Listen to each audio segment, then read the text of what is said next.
Welcome to the NBA Slate Breakdown. I'm Jason Gilbo. With me is Brent Hyden. Take a look at tonight's action. A big Monday slate, and actually a really good Monday slate. There's just a ton of really good games to kind of go after. And you were telling me, you're not really overlooking a game tonight. Yeah, depending on how injury news shakes out for that Washington Utah game, I think just about every game on today's slate is in play. Roster construction is going to be interesting. There's so many ways you can go as kind of expected with an 11 game slate, but you can lock in two studs and go like studs and scrubs. You can do like a star like Boogie and build balanced lineups around him, or you can fade both and go with a bunch of mid range plays. So it's going to be interesting to see how ownership shakes out, but it is a really, really good slate to attack today. Yeah, let's jump in here. New York and Indy first. This is a game I really like tonight. Obviously, no Porzingis. This would have been such a great spot for him if he was playing tonight, but of course he's out with the ankle injury, so we do get some value that does open up. Yeah, I'm just thankful we got that news last night so we could be prepared for it. Both Porzingis and Tim Hardaway Jr. are out, so that's going to open up a couple excellent plays to target today on the Knicks side of things, and kind of makes things interesting to target, with the Pacers as well. Yeah, it does, and we'll start with this New York side. I'm gonna jump to one of my favorite plays on the slate, and that is Cantor. Fairly cheap in this mid range. A really good matchup. We've seen Indy really struggle against centers this year, and Cantor's obviously going to see a fairly high usage. On DraftKings, he's going to be a guy that I really do looking at two centers, and I think obviously if I am fading the top centers on FanDuel, it is going to be probably for Cantor. Yeah, on FanDuel, you would probably expect his ownership to be a little bit lower just because you would think DeMarcus Cousins is going to be the mega chalk there. But you mentioned the usage for Enes Kanter, and I wrote about it in today's GPP article. He has a 27.6% usage rate with Kanter or with Porzingis and Tim Hardaway Jr. off the floor. That's insane for a guy that's as efficient and as effective as he is in the paint, and going against a team like Indiana that really struggles to defend in the paint, really struggles to rebound. Like he pulled down 18 rebounds the last time he faced off against the Pacers. Like you could see him do that again. And with him getting more opportunities to score, this is a spot where you could see like a 2020 game for Cantor. And he's just way too cheap across the industry for the upside that he has in the spot. Yeah, it really is. And as far as other options go, I mean, once again, I don't have an issue with Courtney Lee. A little bit higher of a price tag, but I mean, for a guy who's averaging over 30 fantasy points in the last 5 games, he's just been kind of that guy who's, you need a nice mid-range value. Like Courtney Lee's kind of there. Yeah, he is. I mean, I targeted him yesterday and obviously didn't have a great game, but he still paid off his salary. I think he's an excellent place to go. If we're playing on DraftKings, I don't know how you fade Michael Beasley at his price. He's 3,500, got the start last night. We want to target Indiana with power forwards and centers. Like Michael Beasley is just the easiest play of the day over on DraftKings.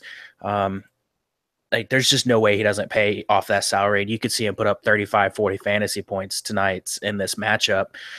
I absolutely love him. On FanDuel, it's a little tougher because he's up to 5K, but still, if he gets you 30 fantasy points at 5K, that's 6X. That's just amazing value. I think he's one of the guys that you just kind of plug in your lineup and move on, and ignore the fact that the ownership's going to be ridiculously high. Yeah, no, I'm with you. Anyone else on this Knicks side that you're looking at?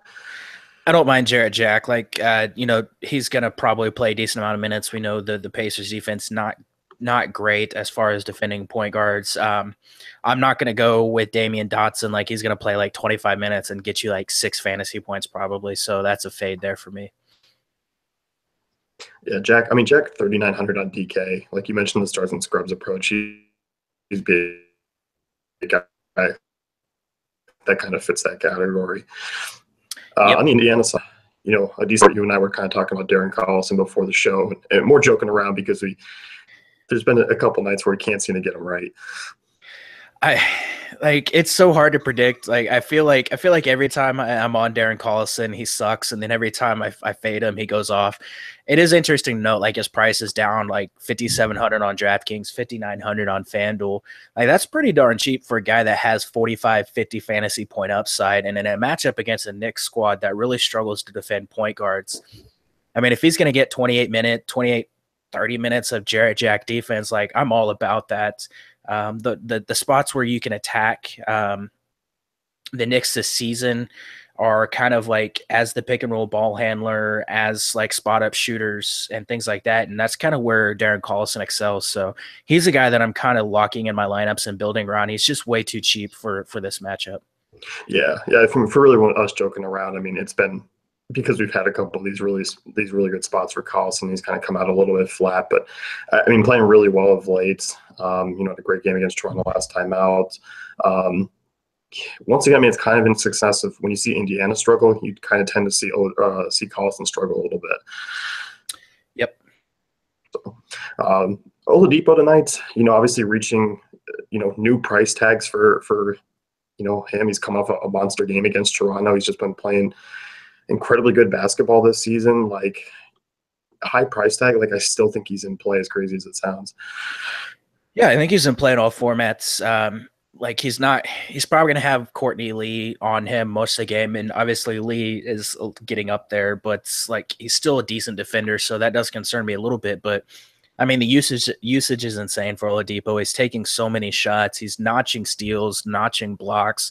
You would expect him probably to be fending like Damian Dotson tonight. And I mean, that's a matchup where he could really excel. Like, I don't mind paying that price. We've seen him pay it off. Recently, he has a couple over 60 fantasy point games, several in the mid to high 40s, and a couple in the 50s over his last 10. Like, I don't really have an issue going there tonight. I don't know that I can afford him depending on my current lineup construction. But he's a guy that you could definitely target in GPPs, and he has a bunch of upside here. Yeah, I think he's one of those great multiple lineup type guys where, if you're building a bunch and you kind of want to make some core plays, like I don't think a couple of Oladipo lineups are a bad idea when you can build around him. Because like you said, the price is rather high for this guy and kind of doesn't fit in with how probably lineup construction is going to go with some of the bigs that we'll get to. So, I mean, obviously a great option. As far as the other Indiana guys goes, I'm not super excited. I have a little interest in Miles Turner and GPPs, more for me of a DraftKings guy where he's 6,100. Knicks obviously with Porzingis out, a little bit more rebounds to go around. Cantor, not a terrific defender, so I don't mind going with him.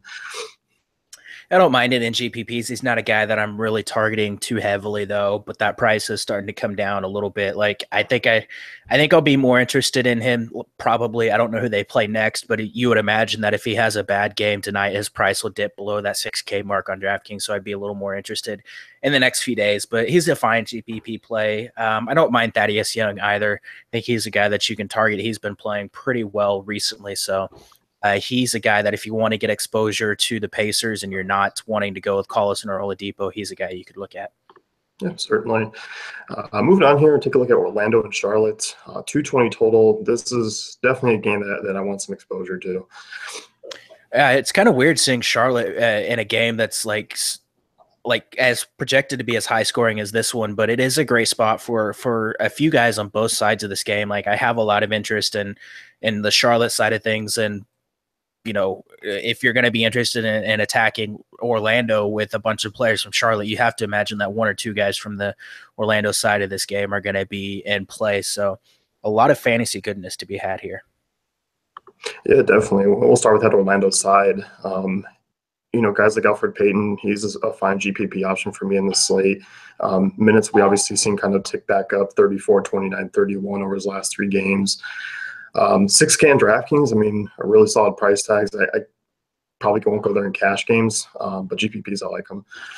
Yeah, I don't think I'll ever go with Elfrid Payton in cash games just because he's so extremely volatile. Like, he's not generally a guy that you see put up a ton of points. Like, he gets a lot of his value from some of the peripheral stats, but he's a guy, he's kind of like a mini Russell Westbrook. He could notch a triple double in just about any matchup. So it's not a spot that I would shy away from playing him in GPPs. I think most of the interest for me is going to come from like Jonathan Simmons and Evan Fournier, both guys that have excellent matchups tonight. Charlotte really just struggles to defend pick and roll ball handlers. They struggle to defend spot up shooters, and those are two areas where Fournier and Simmons are really, really good. they're pretty much interchangeable if you consider, on that wing position, like Simmons plays shooting guard a little bit, Fournier plays shooting guard a little bit. They both, kind of split those wing positions. So you're probably going to see Batum and Kid Gilchrist kind of switch back and forth on those guys. And like, I'm not really terribly worried about the defense from the Charlotte side of things. And like, they're both in the mid five, or like at right around 5K or mid 5K range. Like, I think they're both in play tonight. Yeah, no, I'm in agreement. I really like Fournier's price over on FanDuel, and obviously he's shooting guard eligible there now. Front court goes there for Orlando. I'm not really on Vucevic here tonight. Aaron Gordon, I think you can always look at in a flyer in terms of GPPs, but he's not going to be really a guy I'd put a ton of stock in, especially at some of these higher price tags for him. Yeah, I mean, obviously, you can always look at Aaron Gordon and GPPs. He's coming off a bad game against the Knicks, but a couple solid performances before that against Golden State and OKC. He's shooting pretty darn well as of late. It is a little bit of a tougher matchup, but I don't mind going there in GPPs, and I'm not going to go with Vucevic tonight. Like, I don't like taking bigs against Charlotte because you have to contend with Howard down low, who is an excellent rebounder. Obviously, we saw Vucevic put up, 37 fantasy points last time out. He's been playing pretty well, but he's not a guy that I'm really targeting heavily tonight. No, and you mentioned Howard. Let's kind of transition to the Charlotte side. I know Howard's a guy that we're really looking at here, playing really well this season. Obviously coming off a down game where, obviously made a lot of people upset. 5, personal fouls, 9 turnovers, played 17 minutes. Talk about a bounce back spot here. I mean, Orlando, obviously a great spot to target with centers this season. They struggle on the glass. Once again, I think Howard's a tremendous kind of mid-range option in consideration of some of the higher price centers tonight. Yeah, his price is starting to climb, which will probably have people off of him. $7,700 price tag is at least the highest price he's had in the past 10 games.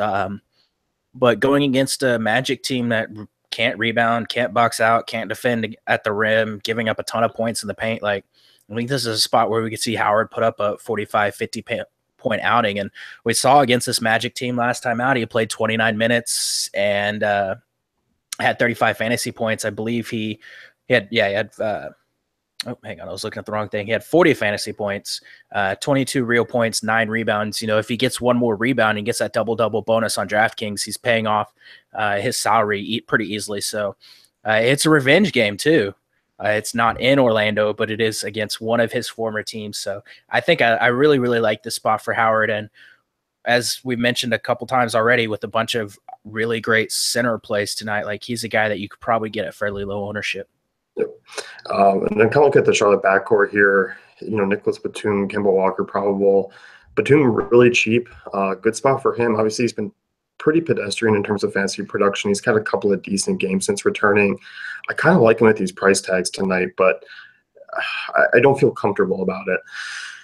Yeah, I don't feel terribly comfortable. I think I like him a little bit more on FanDuel because he's 5,500. I mean, 5,700 on DraftKings, not terrible. Like, I realize that's not a huge price difference, but that couple hundred could make a difference depending on your lineup construction. But again, Orlando's defense has been terrible over like the past 10 games. I believe they've been like 29th or 30th in efficiency against point guards, shooting guards, small forwards, centers, pretty much everybody. They've just been terrible. So I really like Batum here. I think getting Kemba Walker back, while it might take a little usage away from him, will help him as far as being able to score tonight. And I mentioned Kemba coming back. This is a spot where Kemba, you'll get him probably at lower ownership, but this is just an amazing spot for Kemba Walker going up against the Magic tonight. Like, last time out, he put up 63 fantasy points. This is a home game for him. So, if you believe in the Kemba Walker home road splits, there you go.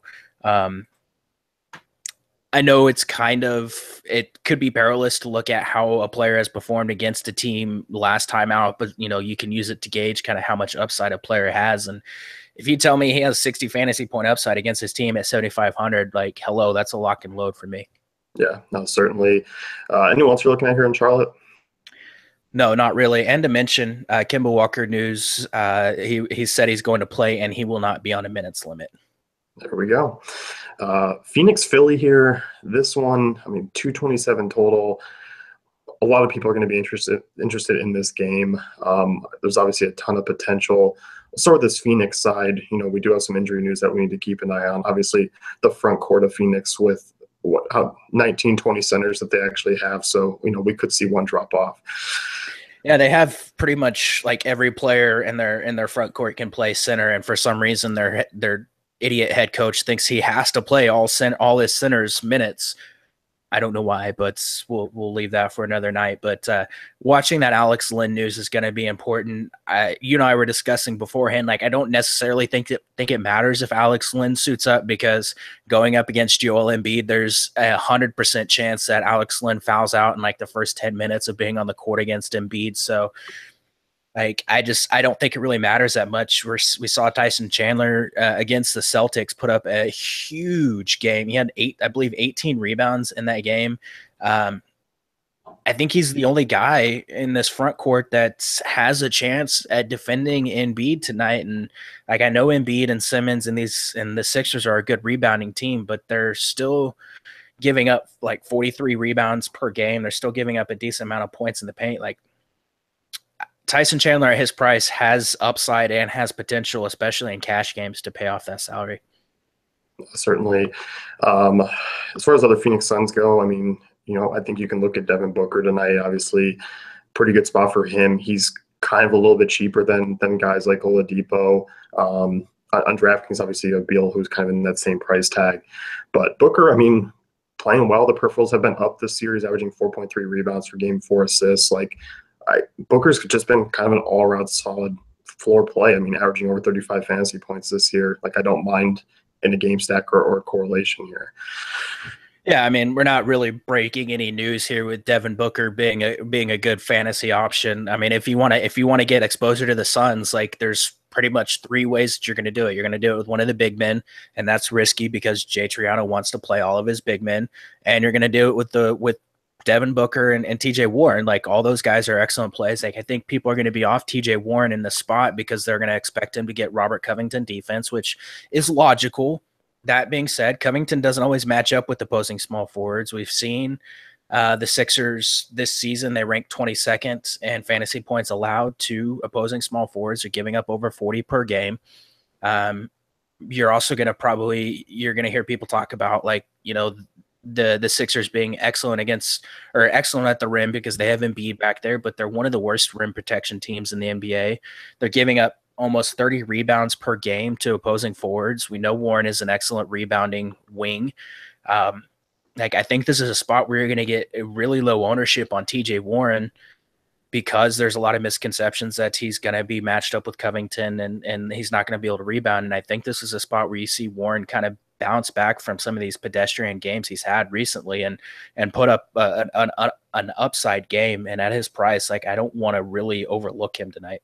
No, certainly. And as far as the point guards go, we've seen a couple kind of random bigger games out of both Mike James and Tyler Ulis. And I don't know how much time I'm going to be looking their way, just given the fact that we have such a full slate and there are other point guard options, just kind of like a couple hundred more, maybe just a little bit less than 1,000. So I don't find myself going down that road. Yeah, I don't really see it either. I mean, if you're doing a multi-entry night, like, I don't mind taking a shot on either one of them in GPPs, like, and one of like 20 lineups. Maybe you have one Ulis and one Mike James, but like, there's no reason to go there in cash. On the Philly side, it's kind of easiest put if it's just say everyone's in a good spot, obviously here. It's weirdly, I think points per dollar wise, Dario Saric is one of my favorite plays on Philly tonight. I don't mind it at all. Like, I think this is an excellent spot for Saric. You mentioned pretty much everyone's in play. I think if you're looking points per dollar wise, obviously Saric at his price, still probably a little too cheap for the upside that he has. Especially cash games. Like, I think you can kind of just plug in Dario Saric and expect him to get you like 5.5 times his salary. I think second in points per dollar would be Jared Bayless for me if TJ McConnell sits out. Like, I know that's crazy. Like, Bayless is not a guy that usually scores a lot, but minutes have been fairly solid for him. The Suns really struggle in transition. They struggle to defend spot-up shooters, and those are 2 areas where Bayless is pretty decent.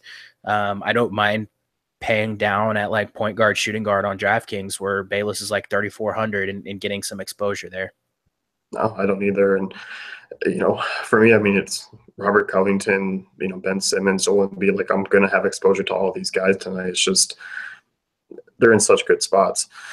Yeah, I mean, obviously, I wrote up Embiid in the GPP article. I think this is a spot where, like, especially on FanDuel, where Cousins is only like $600 more, like, you're not going to get very high ownership on Embiid. DraftKings, you'll probably get a little bit higher because there's a bunch of different ways you can construct your lineup tonight. But, like, I mean, he probably has 48, 50 point floor in this matchup, and obviously all the upside in the world. So I don't mind paying that price for him. Obviously, I like Simmons. It's a great spot for him. He's coming off a couple down games as well. I think teams have kind of gotten in his head because they've been trying to do the hack of Simmons, and I think it's kind of messing with his head. But I expect him to come out in this spot and be more aggressive.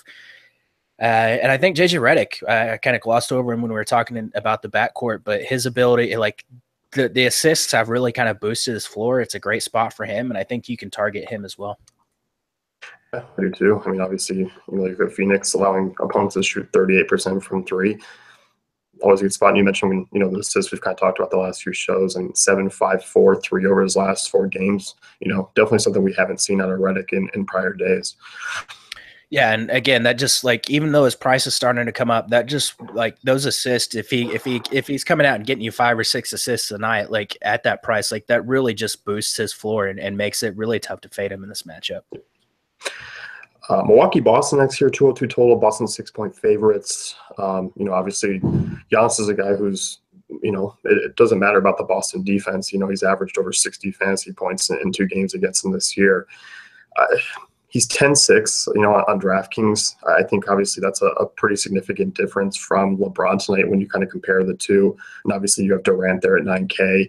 Giannis and LeBron on FanDuel, obviously I think it's a little bit different story because they are closer priced, but can't deny it. I don't know how much I'll be paying up for them. I think I'm going to be going a little bit more balanced, but I mean, defensive side, this is still a great spot. Oh yeah, absolutely. Like there's just nobody that's going to be able to stop Giannis tonight. We've seen him just go off against this Boston team and both games. He's averaging like 39 minutes per game against them. 61.4 DraftKings points at 10-6. That's just way that salary is way too low for someone that you can hopefully expect to get you like 60 fantasy points. It's possible to build a lineup with both Cousins and Giannis on DraftKings and on FanDuel. It's actually pretty easy on FanDuel. I think that's a very valid way that you can go in GPPs and in cash games, regardless of what you expect the ownership to be on both those guys. I mean, Giannis is really the only guy that I have any interest in from the Milwaukee side of things. I don't mind maybe taking a flyer on John Henson. It could be a decent spot for him, but like it's pretty much just Giannis. You're locking in that usage in the minutes and kind of moving on. Yeah, I'm with you. It's tough spot for Middleton here, and I know he's averaged right around 30 fantasy points against them this year, but I mean in 39 minutes average as well. Like that's not great production. He shot below 40% both games. Obviously tough spot on point guard. So yeah, Bledsoe's not really in my radar. Yeah, Henson's I think is a good GPP call. I mean, going to be really low owned, and we have some guys like Henson. On the Boston side, do you have any interest here? I kind of feel like everyone's kind of a little bit. I like other guys in the price range. That's how I feel about Boston tonight. Yeah, that's kind of how it falls for me. The only 2 guys that I'm really even considering, Al Horford's in an excellent spot here. He's at 7,600 on DraftKings. Obviously, I think I prefer Dwight Howard here, but and in that same price range. But I mean, Horford's averaged 33.5 minutes and 40.9 DraftKings points against the Bucks this season. It's going to kind of depend on the starting lineup here, but like we've seen the Bucks just really struggle against centers recently, and I think this is a good spot where Horford could get you like right around 40 fantasy points. I think he's probably a better cash game play than GPP, but like I don't mind going there. But that's pretty much it. Yeah. Kyrie Irving a little bit too expensive for me. I mean, 8,500 on DraftKings. There's just we've kind of hinted at lineup construction just being kind of a pay down or mid range spot at point guard tonight. Yeah, if you're gonna go balance, like I don't mind taking a shot on Kyrie. I just don't see like we've talked about this before. Like, don't see a ton of upside in Kyrie, and I think the last time we said that was against Dallas, and he came out and put up like 63 fantasy points. But hey, he's generally a better cash game play, and as far as if we're talking cash game lineup construction, like he's just not gonna fit. Yeah. Yeah, I could easily see him going for 40 fantasy points tonight, but at that price, that's not great in tournaments. No, it really isn't. So, Brooklyn, Atlanta here, 217. Two of the worst teams in the East, two of the worst teams in the league. Obviously, a replay basically of the weekend's game. I think a lot of people are going to be looking at that. We saw Brooklyn, continuously, obviously rolling really heavy rotations. It's kind of cut into the upside of some of these guys now. Yeah, there's a couple ways that you can go about attacking the Brooklyn side of things. Obviously, it starts with Spencer Dinwiddie. He's been playing incredibly well. We know he's going to get right around the 30 to 33 minutes per game. It's an excellent matchup. His price at 7K on DraftKings is a little tough to stomach, but he's a guy that you can comfortably you can comfortably expect to get at least 30 fantasy points and with upside of over 40. So I don't mind plugging him in, especially on DraftKings where you can put him at shooting guard. The rest of this Brooklyn team is just really tough now that they're all healthy, with exception to actually, I think everyone is healthy except for, the backcourt, obviously. But you're going to just get these guys splitting a ton of minutes. Like there's just really no one that I'm overly interested in the front court except like a GPP flyer on Trevor Booker where he's cheap, and like Joe Harris at 4K on FanDuel and at 4,200 on DraftKings is pretty darn interesting, just because kind of his spot up skill set and where he takes his shots can take advantage of the flaws in Atlanta's defense. But those are the two guys that I really have the most interest in. Yeah, I'm with you. I think Booker was the only one for me, just a guy who was a double-double threat. And basically, if he can play 20, 25 minutes tonight, he can be able to pay off his price tag. So good spot for him. Yeah, he's pretty much the only one I have real interest in. On the Atlanta side, I have a little bit more interest here because minutes kind of are solidified. Dennis Schroeder, obviously great spot for him. 8K on DraftKings is a little high for me. FanDuel, not too bad of a price, but he's kind of along that tier where I don't know how much I'll be paying up for him. I kind of like the surrounding guys of like Bazemore or Prince or obviously Ilyasova. Yeah, as we kind of talked about with Kyrie, like Schroeder's in that same price range, like the 8 to mid 8K range. Like it's really tough for him to pay off that salary. But if we're talking a GPP guy, he probably has 50, 55 point upside in this matchup against Brooklyn. We know the usage is going to be there for him. We know he's going to be attacking the rim against a team that really can't defend in the paint. I don't mind taking a shot on him in GPPs, but if we're talking cash games, he kind of falls out of that price range for me, but it's a good spot for him. Bazemore and Prince, they're both fine options, but I'm tired of trying to pick which one's going to go off. They're essentially interchangeable at this point. I think I probably lean Bazemore here. But if one of them is playing really well, the other one generally plays a few less minutes and isn't playing very well. And so that just kind of, they don't correlate very well together and they eat into each other's upside. Yeah, and unfortunately, we don't have a history. They played the Nets twice. We don't have a history of those two. Both of them were pretty meh in both outings. Yeah, they really were, which is not really to be expected, against a Brooklyn team. But again, I don't mind taking a shot on either one, but in GPPs, but I don't think you can use either of them in cash. There's other places that you can go. Yeah. And obviously you get to the front court, which is really banged up. We've seen Ersan Ilyasova come out and play some bigger minutes. He's a guy I don't mind tonight, going to be probably pretty popular.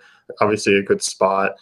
I think he's also kind of an interesting GPP fade because he is probably going to be fairly popular where he comes out and kind of puts up a average game or doesn't play as many minutes as you kind of expected. He could kind of flop a little bit.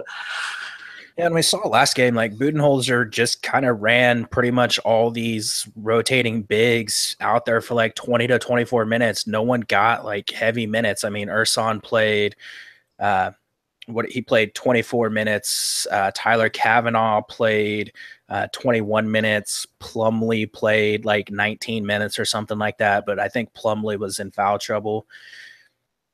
like all three of these guys are in play, obviously. Like I think if we're talking cash games, I think I would rank him probably Plumlee, just because it would be easier for him to pay off his salary, and then Urson, and then Kavanaugh.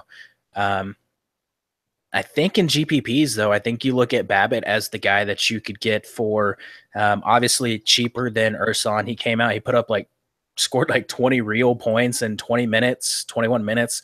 I think he has a bunch of upside in this matchup.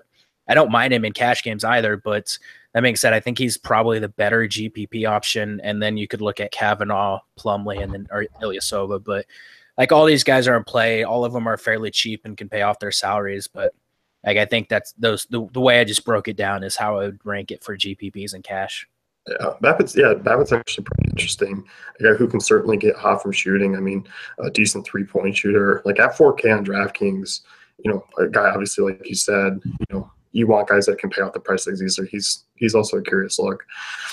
Yeah, and I mean we've seen obviously he's kind of he's been battling a back injury that's been bothering him for a couple weeks now, but we've seen at times Babbitt play a bunch of minutes. I mean, against Cleveland, he played 42 minutes. Like, if his back is feeling good and he's out there shooting really well and playing really well, like Budenholzer's going to roll with him. And if you have him in GPPs and he's sub 10% owned and he goes off, like you're going to be sitting pretty. Yep. Golden State, New Orleans next year. The game, obviously, no Anthony Davis. We've been kind of talking about Cousins, here and there throughout the show. A guy who's obviously going to be very popular, as the offense flows through him in this spot. Are you worried about any blowout concern here? I kind of am a little bit here, more so on the Warriors side than actually using Pelicans guys tonight. I am a little bit, but I don't know. This is in New Orleans, so you would expect maybe New Orleans could keep this game a little bit closer. Like Golden State, I mean, they partied in South Beach for 2 nights in a row. They looked a little flat against Miami. They're flying into New Orleans, another party city. I don't know that I expect them to kind of come in and try to handle business. They kind of seem to just be chilling and, letting teams kind of hang with them as much as possible until the third quarter. But I think it is interesting to note, they could rest some guys here. Like Kerr did say that there was a chance that somebody could rest tonight. They're already resting Livingston. We'll have to wait and see if news comes out that someone else could rest. But we could see Kevin Durant or Klay Thompson or Draymond Green or Curry, one of these guys sit out. So that's news we have to keep an eye on, and that could have a big impact on how this game breaks down. Yeah, it does. And obviously, when one of those starters goes out, we tend to really focus on some of the other surrounding, starters. Kind of starting with this Golden State side.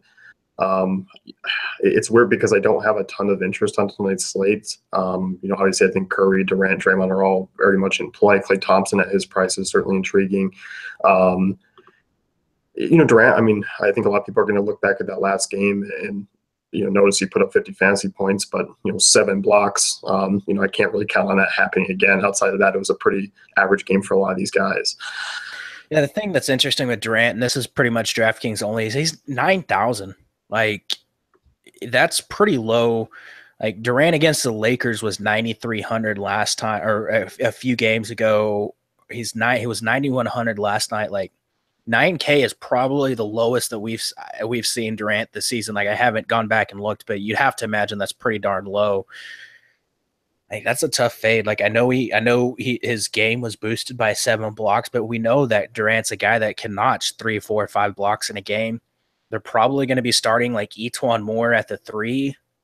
Durant's going to swallow him up. Durant's just going to go bananas against Etuan Moore. This game stays close, you would expect him to see a bunch of minutes, and especially if Curry or Klay sit or Draymond sit, this could be an excellent spot for Durant. I would not be afraid of fading. In GPPs, I think Cousins is an excellent fade, and I think you could look at Durant as a guy that could have similar production for significantly cheaper. Yeah.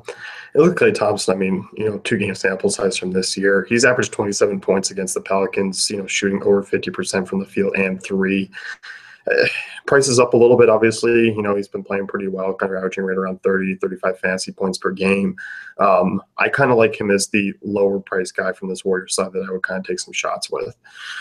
Yeah, I really, really like Clay Thompson. I think one of those games against New Orleans, somebody was out, which I think aided his performance. It might have been Durant. Like, I think Durant has one game against them this year.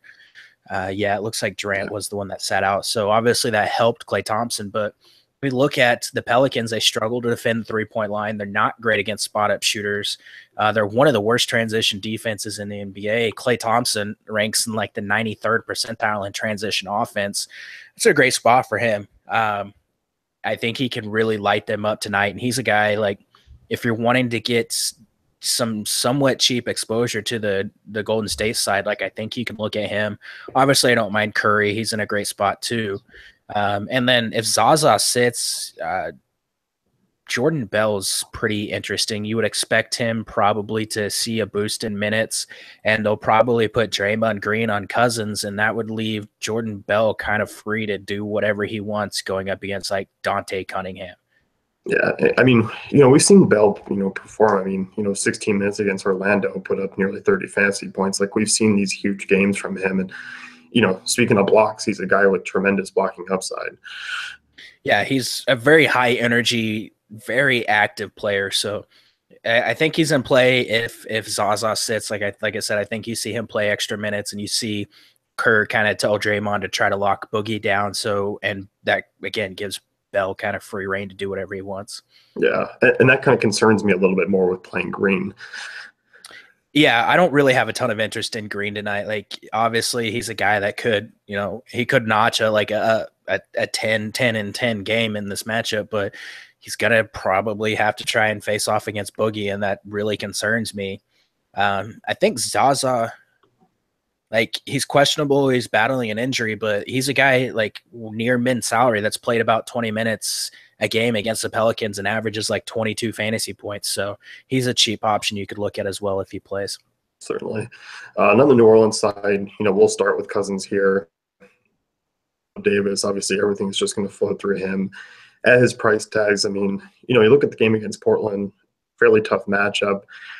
This is a type of matchup I kind of expect the peripherals to come in a little bit more. I mean, he only notched 8 rebounds last time out, didn't have a ton of blocks or steals. Usually we kind of see that those numbers kind of bump up Cousins and get him into that next tier. But I mean, dropped 38 38 real points, shot the ball 28 times, 7 from 3. Like we know he's just going to go out there and shoot a ton of shots. And we've seen if you just look back at his history against Golden State, he generally plays better against Golden State when he's at home. It's obviously a great spot. I mean, almost a 40% usage rate without Anthony Davis on the floor. Averages like 1.6 fantasy points per minute. He's going to play a ton of minutes, assuming this game stays close. Like, if we're talking cash games, like I think there's no reason to fade Cousins here. And if we're talking GPPs, like I think he makes probably one of the better fades on the night. Like if you think he comes in at like he's 11K on DraftKings, if you think he only gets 55, 60 fantasy points, there's several guys cheaper that can get you that much and are probably going to have lower ownership. So I think in GPPs, obviously you can have exposure to him if you want, but I think he's one of the best fades on the board for GPPs tonight. Like I kind of look at it a little bit differently because like you said, if he gets 55, 60, like there are guys cheaper, but I kind of look at taking some savings. If we get Cantor out there who puts up 40, 45 at his price tag, he saves you 4 or 5K. That goes to another player who can put up a very much higher upside from what you had plugged in. It kind of goes to the building a balanced lineup kind of process. I think that's an interesting way to go, which is we've seen kind of be a little bit contrarian on these slates, as weird as it is. I mean, balance has kind of been away in the past, but this year's been a little bit different. I've been taking the balanced approach for my lineups for the most part over the past couple of weeks, and I've been pretty darn successful doing it. Like there's obviously risk with fading Cousins because it is Boogie and he could have like a 70 fantasy point outing, but you're most likely expecting 55, 60, 65, and there's just so many guys that can get you there. So like if the players that you select for a balanced lineup get you 45, 50, 55 fantasy points, and Cousins just kind of has just a mediocre game where he only gets you 55, 60, like you're not really regretting that fade at all. Yep. Rajon Rondo coming off a couple, decent games, a couple games where he's nearly missed triple doubles. Minutes have been up there. I mean, 28, 29, 27 in each of the last, couple games there. Some fairly tough matchups. Portland's been, pretty decent. Utah, obviously, Minnesota, Golden State. I don't mind him tonight at his price. 5K on DraftKings is a little bit up there for me. FanDuel, I think I prefer him a little bit more. I think it's an excellent play on both sides, and he's a great play in both formats. Like, I think in cash games, like him and Cousins have a lot of positive correlation. Like Rondo's assist rate goes like through the roof whenever Davis is off the floor. You would expect him to notch double-digit assists, kind of like he has the last two games. Like it's an excellent spot for him there. And if you're going to fade Cousins and GPPs, like Rondo is a great way to get exposure to the New Orleans side of things and get exposure to some of that upside that Cousins has, like kind of taking the NFL DFS mentality. Like Rondo's kind of like the quarterback of this. He is the quarterback of this offense. And if you're gonna like, he has that ability, like most of the assists that, or most of the points that Cousins could score tonight are going to come off of like Rondo assists. So I think you can get exposure to that side, the upside that Cousins has by getting someone like Rondo in your lineup. Certainly. Do you have any interest in any Waltz on New Orleans? Each more's fine. I don't mind taking a shot there. He's been playing a little bit better recently. Jrue Holiday's obviously interesting. You see a little bit of usage go his way without Davis on the floor. I think it's a misconception to think that he gets a bunch of extra usage. Like he doesn't. But, there are some shots that fall his way because of Davis being off the floor.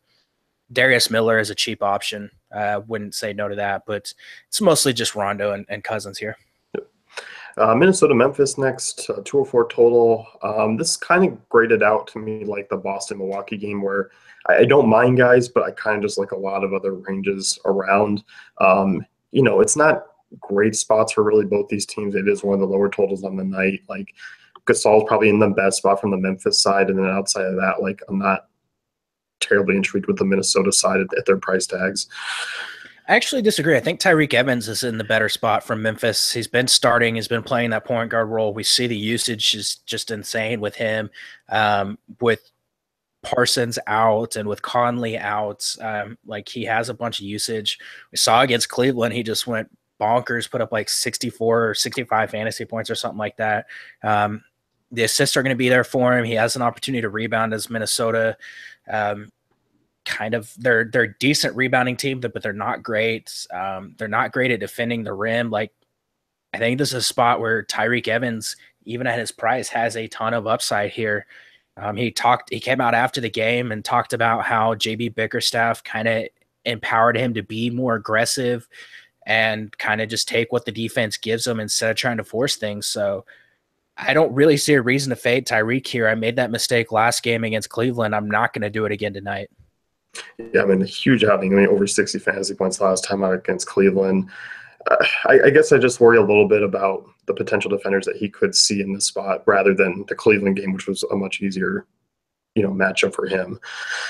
Yeah, but like Jimmy Butler hasn't been Jimmy Butler as far as defense goes this season. Like I don't know off the top of my head what his DRPM is, but like just from watching some of those games, like he hasn't been locking people down as much as you would expect. So I'm not necessarily as worried about it.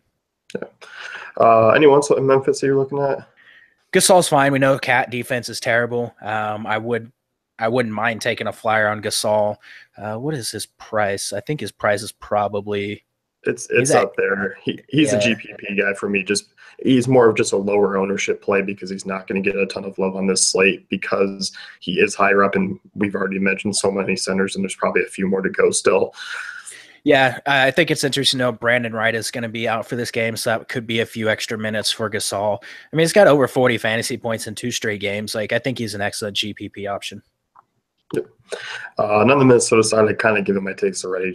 I like other guys in the ranges. I think there's a lot more upside players on this slate than Minnesota for me tonight. I don't mind taking a shot on Jeff Teague in cash, just because it's just going to be a minutes thing. Like all these guys play a bunch of minutes. Like I don't mind Jeff Teague. I think Butler is pretty darn interesting. He's been playing pretty well. He's played at least 40 minutes in consecutive games. 6,900. Like It's a pretty cheap price for a guy that has a bunch of upside. Like his price has come down on DraftKings after he put up 53 fantasy points against the Clippers. It's a good spot for him. Like I would be willing to go to that well, but that's pretty much it from Minnesota. Cleveland, Chicago, 210 total here. Great spot for Cleveland. A little bit of a blowout concern for me. We've kind of seen the Cavs really pick things up. We've seen a couple more blowouts out of them compared to earlier in the year. That does worry me a little bit about the Cavs stars here, but I mean, great spot for everyone aboard. Yeah, I mean, obviously, if you want to play LeBron, go for it. He has probably one of the best floors and a very high ceiling. You mentioned Cleveland playing better as of late. I think they've won, 12 straight, 12 consecutive games. Yeah. That's obviously concerning if you want to look at blowout potential, but LeBron's a great play. If you look at Kevin Love, like what he's been doing recently is insane. He's been shooting extremely well, and he's putting up these solid fantasy games, and he's in fairly limited minutes. Like, I mean, 33 minutes is the most he's played in like 8 or 9 games. But I mean, 49 fantasy points, 56 fantasy points, 40 fantasy points. All these games are coming in limited minutes. He's shooting really well. I don't mind taking a shot on him. And we have Dwayne Wade revenge against the Bulls. I mean, he left that team, but I mean, obviously, if you want to take advantage of that narrative, that's fine. Wade's been playing out of his mind recently. It's a good spot for him. His price is pretty low. I don't mind it at all. Like it's the Bulls' terrible defense. Like he's basically running that second unit. They're using him without LeBron for a few minutes, which has really benefited him. Like rebounding, not notching a bunch, but he's getting like 3, 4, 5 in some of these games. Block steals. I don't mind taking a shot on Wade here. Yeah, I'm with you there. I mean, fairly cheap. He's 5,600 on DK. Played him right around that 25-minute mark. You mentioned the blocks and steals. I mean, averaging 3 combined per game over the last 5. Like, it's pretty solid numbers for Wade. So, yeah, I'm cool with him. I'm going to get some exposure, but not a ton, just because I think there is that blowout concern. But I mean, great spot. Yeah, and if you think there's blowout risk, you could look at Jeff Green. I mean, the minutes have been fairly solid for him as of late. The production, not great, but he's getting like, 20, a little over 20 fantasy points over the last few games. So like at 3,800 on DraftKings, probably pretty cheap on FanDuel as well. That's another guy that you could look at. He's 4,500, so probably not on FanDuel, but DraftKings, that's a decent price. I don't mind taking a shot there. On the Chicago side, if you think this game is close, I think there are some decent values. I don't mind Chris Dunn here. He's a guy who's shown a little bit of a lower floor, can be a little bit foul prone at times, but I mean, the steals potential that he has is through the roof. He's racking up a ton of assists. A little bit pricey on DraftKings. I think he's a little bit easier to fit in with the lenient pricing on FanDuel, so I don't mind him there. But I do like the shooting guard eligibility on DK. Yeah, that's what really, like, if you're wanting to go that route, I think on DraftKings it's fine because of the shooting guard eligibility. You mentioned foul prone. He's a dog on defense, and that gets him in trouble sometimes, but he's a fine option. I think really the only guy that I'm really interested in is David Nwaba. We saw him come back last game, play 22 minutes. He's a guy that he racks up points and rebounds, and like he attacks the rim, he attacks the glass. Like, I think this is a spot where you could see him play a decent amount of minutes as they get his conditioning back up. And if this is a blowout, he probably gets some blowout run too. Like, he's 3,800 on DraftKings. He's really cheap on FanDuel as well. 42 there. Like, he's a guy that I have probably the most interest in from the Chicago side of things. I don't really want to target anyone else other than him. Yeah, I'm with you. I think the front court's obviously a little bit off limits for me. I think there's a game here coming up on the Bulls schedule where I will look to them, but probably not on this slate. Yeah, not on this slate for me. There's too many other ways to go. Yeah. Detroit, San Antonio, 197 total. I really wasn't looking at this game at all. You mentioned to me a note here before the show that I'll let you kind of dish out. I actually have a little more interest in this game than I think most people will. Obviously, Kyle Anderson not going to play. Spurs rested a bunch of players yesterday. They're all expected to be back. Have to monitor the Joffrey Laverne news because he dislocated his finger yesterday went to the bench. They reset it, retaped it, and then he came back out and played after that. So I would expect him to suit up, but that's some news to monitor. And then Rudy Gay's status as well. That's something to keep an eye on because he could be a guy that gets the start with Kyle Anderson out. But I'm mostly interested in LaMarcus Aldridge and Pau Gasol here. Gasol rested the second half of last night's game because they're going to probably run him out for a bunch of minutes tonight against Andre Drummond. And before the show, like I told you, like Pau Gasol's numbers against Andre Drummond are absolutely insane. You would not expect it if you just thought about it off the top of your head, but over the last few seasons, 45.5, 67.3, 60.5, 48.5, 47.3 DraftKings points against Andre Drummond. He's played heavy minutes each of those games. Only one of those games took place with the Spurs, but he still played 36 minutes, put up 47 fantasy points. The Pistons struggled to defend on post-ups, and they struggle to defend in the paint. And I retweeted an article today, like the Spurs are specifically running plays to get Pau Gasol and LaMarcus Aldridge posted up against smaller defenders on the low left block. And that's an area where you can expect Detroit to kind of struggle to defend tonight. Pau Gasol is just too damn cheap for the upside that he has going up against Andre Drummond tonight. Like I expect him to play 30 plus minutes. He's a guy that like I'm not fading tonight. Like he's a guy like I don't think is going to have a ton of ownership, and I'm just not going to fade him here. You know what's weird is I feel like there's a couple of guys with Drummond that have sort of a history. Robin Lopez comes to mind as a guy who I know has produced in the past against Drummond. I want to say Jonas Valanciunas is another one. Like there's these weird guys that kind of have always had good success against Drummond.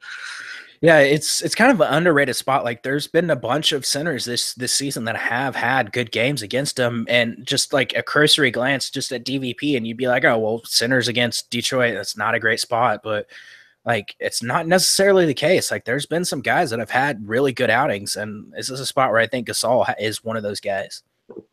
Did you have any interest in the Pistons side of things at all? Tobias, of course, I'm always going to have a little bit of interest in Tobias, but that's pretty much it.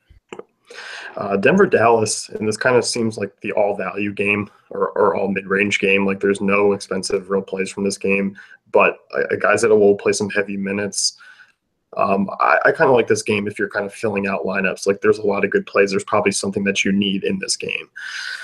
Yeah, if you're wanting to get exposure, like if you're wanting to build a studs and like scrubs lineup or stars and scrubs, whatever you want to call it, like this is the way to go. Obviously, Plumlee's gonna be the chalk option across the industry. Probably not on FanDuel though, because if you just look at his price, it's like he's 5,800. If you look at center pricing, Pau Gasol 63, Tyson Chandler's cheaper, Enes Kanter 66. Dwight Howard 74. Like there's several guys in that price range that you can get to pretty easily. So he's probably not going to be as popular there, but obviously had a good game last time out getting the start against the Lakers, played 31 minutes, had 28 fantasy points. You'd expect a solid outing out of him tonight. Like I absolutely love Plumlee. Mike Malone actually came out after the game and praised Plumlee's play. And also he praised Trey Lyles. And if you look at the lineups that have been the most successful without Millsap and Jokic, the common thread is Plumlee alongside Trey Lyles. And again, this is a guy that Malone came out and really praised for his level of play last game.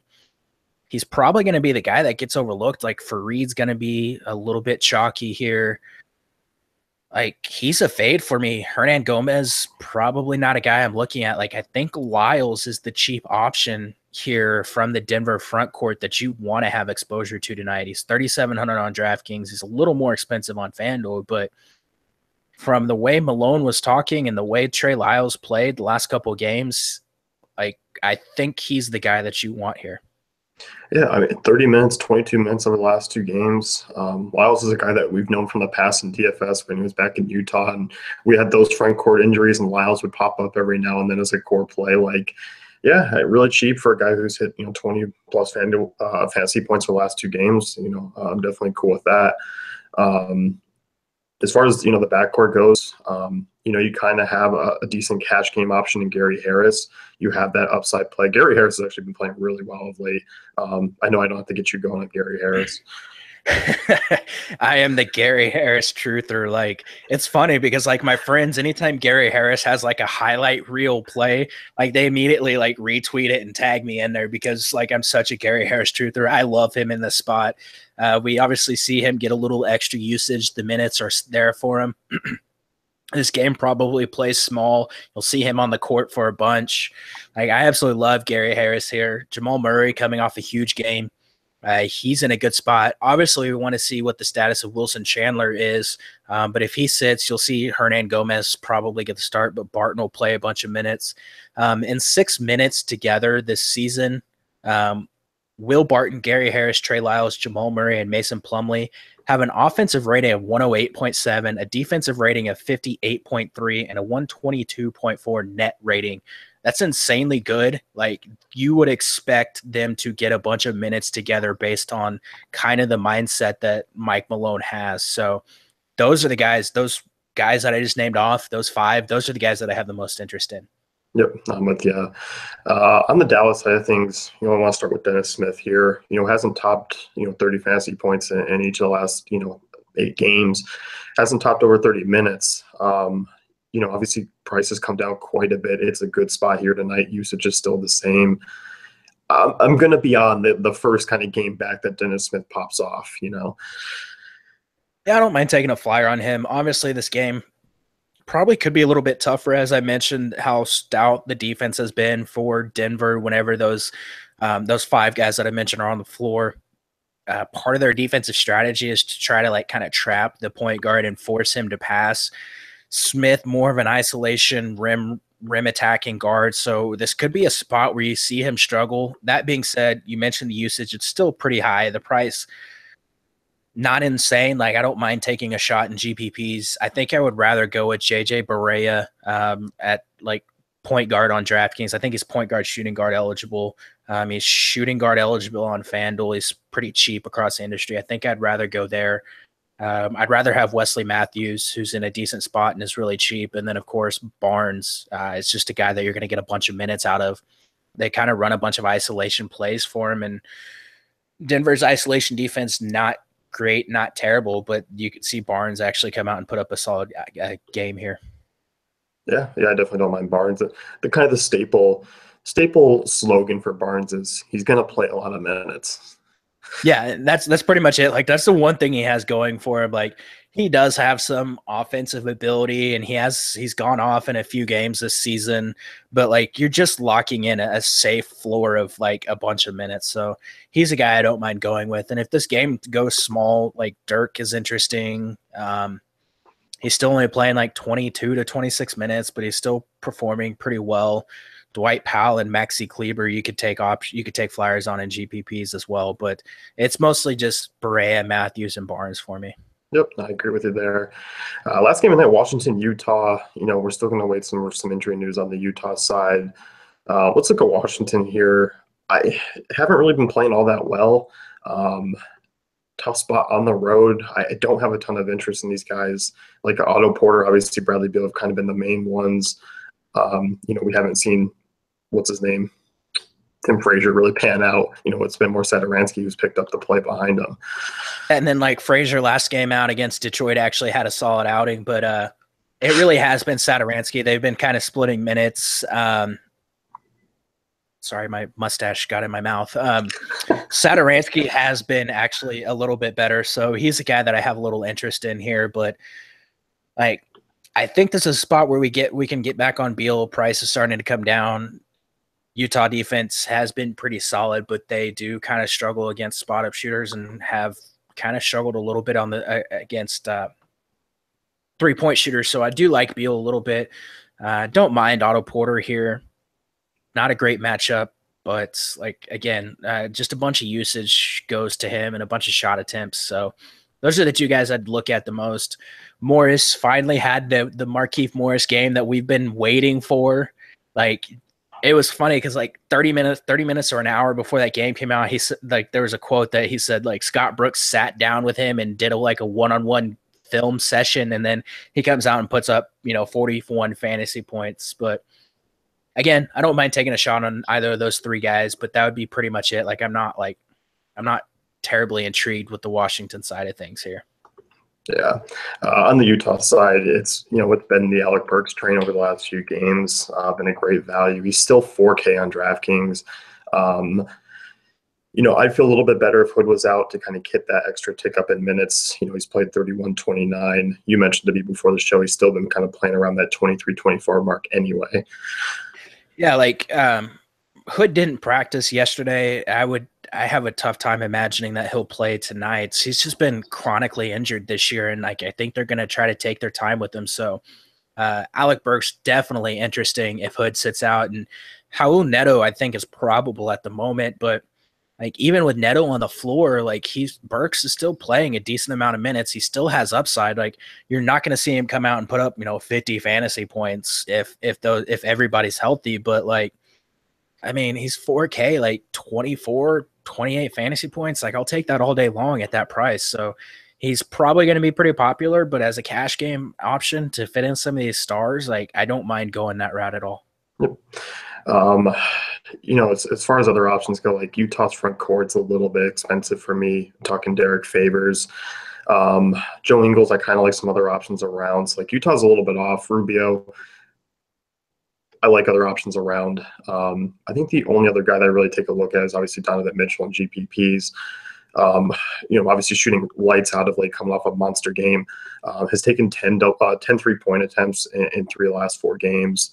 Obviously shooting over 50%, 2 of them. So 6,900, his price didn't really go up all that much. It's kind of not crossing the 7 range. So I kind of like him in this spot.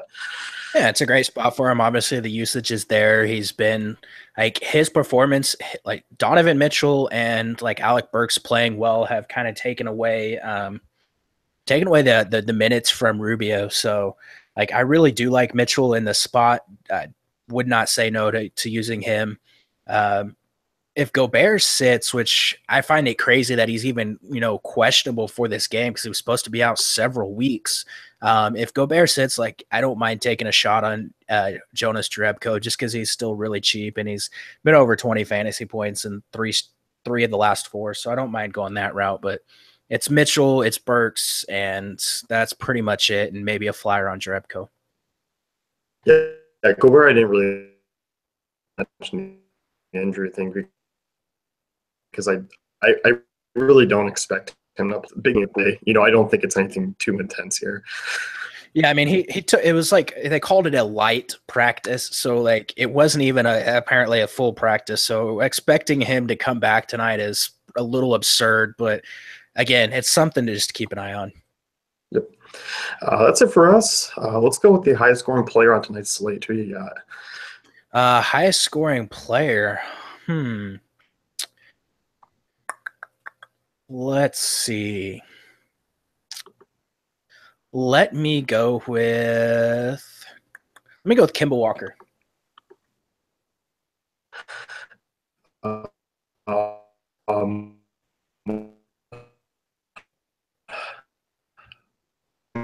Here.